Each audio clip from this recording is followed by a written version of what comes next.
మీ ప్రభుత్వం పోయి కలిసి రేపే వచ్చినట్టు మాట్లాడినరు. ఏది సైనిక్ స్కూల్ సరే వరంగల్ కాదు, ఇక్కడ బొల్లారంలో పెడతాం, కంటోన్మెంట్లో పెడతామని చెప్పారు. సరే ఎక్కడో దగ్గర వస్తుంది పిల్లలు చదువుకోవడానికి కదా అనుకున్నాం. ఇప్పటి వరకు 16 నెలల దానిపైన ఒక్క అడుగు కూడా ముందుకెళ్ళలేదు. ఎప్పుడైతే కేసీఆర్ గారు లేఖ రాసినరో ఆ లేఖ తర్వాత మరి ఇంతవరకు ఈ రాష్ట్ర ప్రభుత్వం తరఫున ఒక్క అడుగు కూడా ముందుకెళ్ళలేదు ఈ 16 నెలల లోపట సైనిక్ స్కూల్ విషయం లోపట.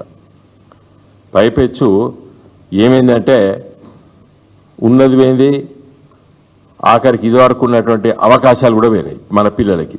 ఏంది, నిన్న group captain ministry of defence Sainik school Korukonda అంటే ప్రిన్సిపాల్ అనుకోండి, ఆయన ఏం రాస్తాడు, ప్రెస్ రిలీజ్ చేస్తాడు. Clarification on eligibility for home state category admission to Sainik schools Korukonda and Kalikiri for candidates from Telangana state అని చేంజ్ చెప్తాడు. తెలంగాణలకి లోకల్ కోటా లేదు, 67% సీట్లు 2 తెలుగు రాష్ట్రాలకు ఉండే కోరుకొండ స్కూలు కలికిరి స్కూల్స్ లోపట. అంటే 100కి 67 సీట్లు మన ఈ 2 రాష్ట్రాల పిల్లలకు ఉండే. ఇప్పుడు తెలంగాణ పిల్లలకు బంద్ అవుతాయి. ఈ 67% కేవలం ఆంధ్రప్రదేశ్ పిల్లలకే పోతాయి.